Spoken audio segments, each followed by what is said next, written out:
Bismillahirrahmanirrahim. Assalamualaikum warahmatullahi wabarakatuh.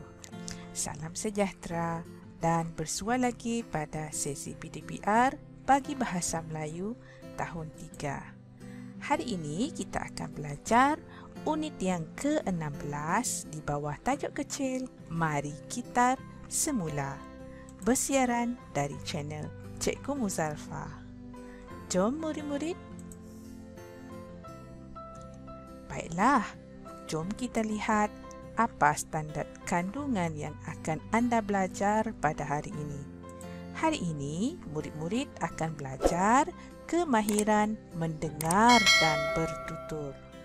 1.2 bertutur untuk menyampaikan maklumat dan idea bagi pelbagai tujuan.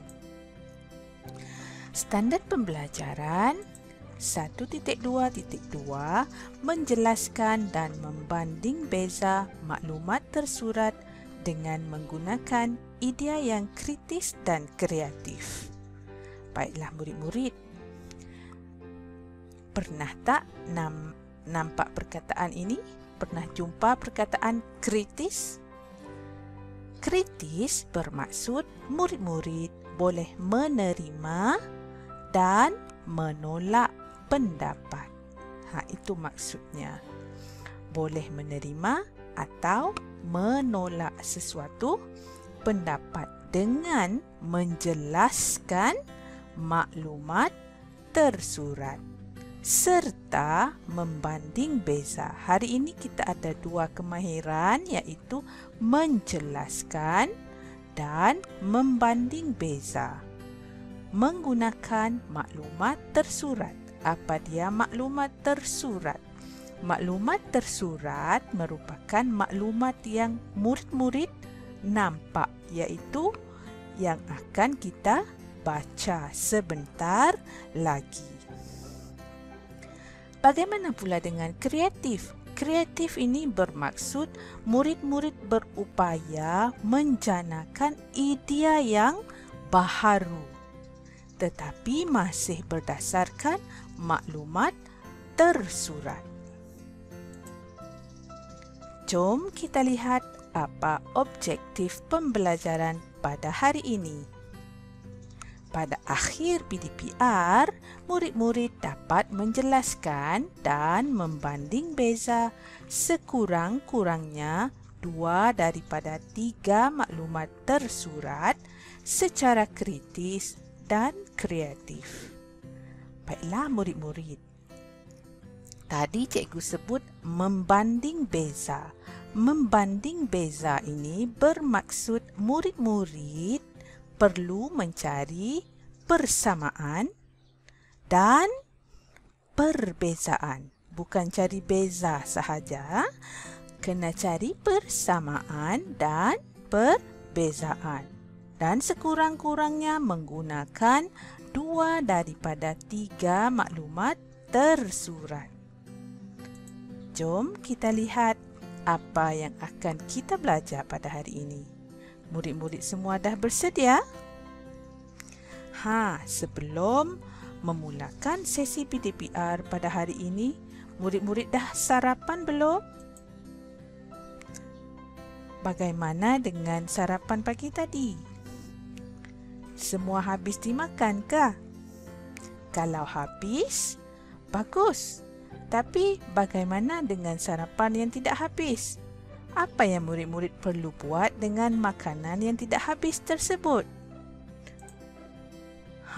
Kalau dah tak boleh dimakan, kena buang ke dalam tong sampah.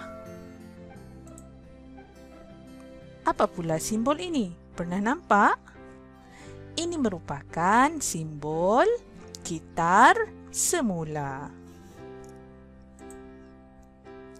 Apa objek ini murid-murid?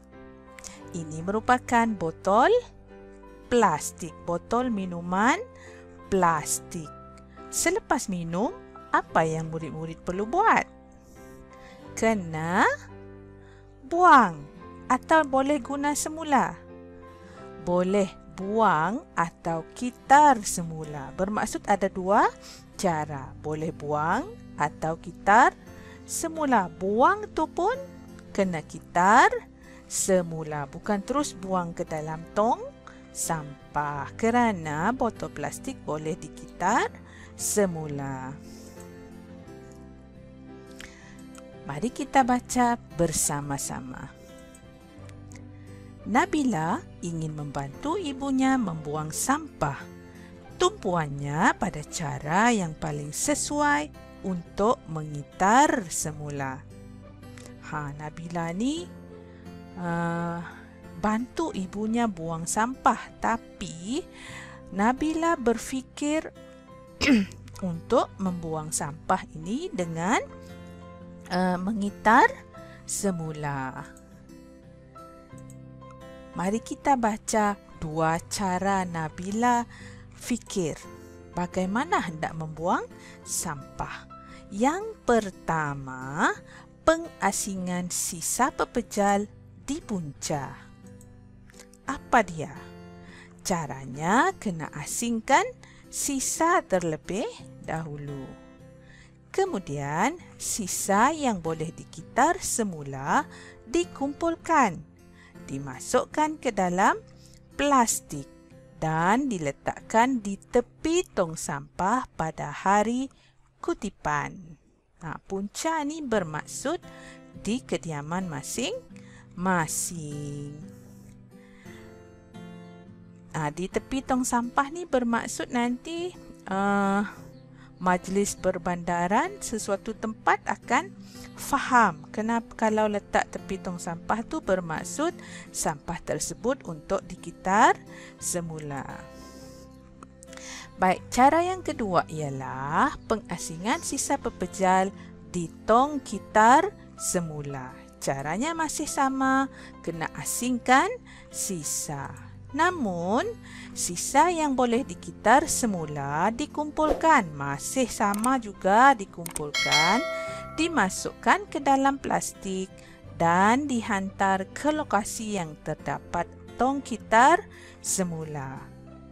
Jom kita banding beza dua cara pembuangan sampah ini. Kita bantu Nabila.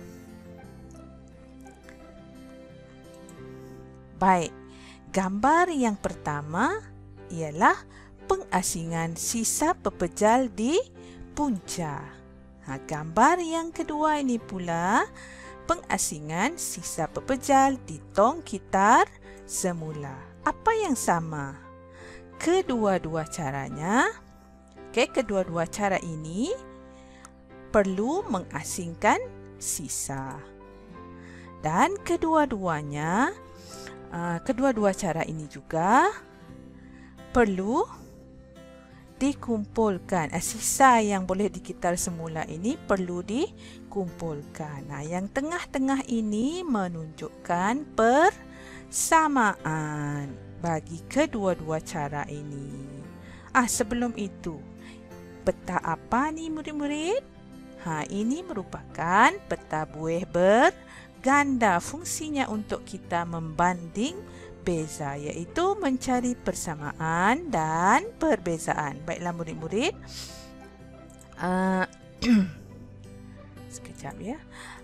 Ini yang di tengah-tengah ini adalah persamaan kedua-dua cara ini.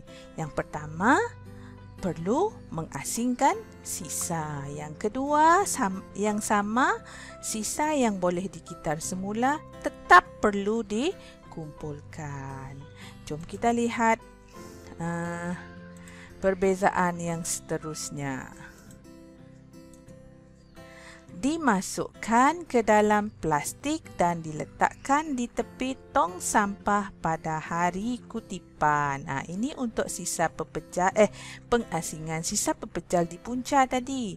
Kena masukkan dalam plastik tapi letak tepi tong sampah di kediaman masing-masing, dan orang yang tolong kutip sampah nanti akan faham bahawa yang dalam plastik tu merupakan sampah yang boleh dikitar semula.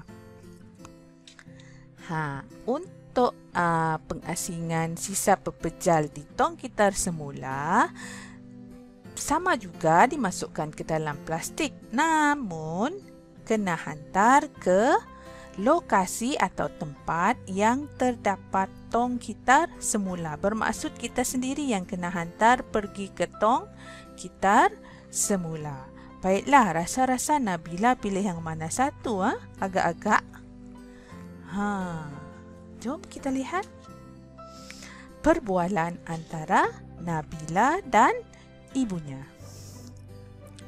Nabila, cara manakah yang akan Nabila pilih? Apa Nabila pilih ni?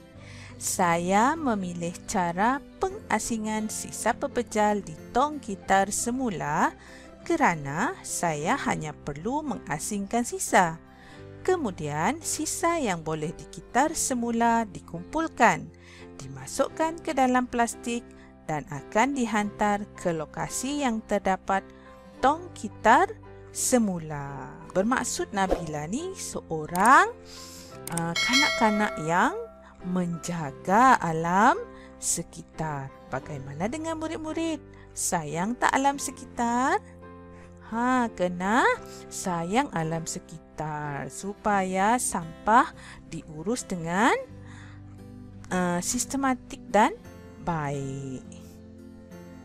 Cikgu harap nanti murid-murid boleh menjelaskan dan membanding beza berdasarkan maklumat secara kritis dan kreatif macam Nabila ini juga. Boleh murid-murid?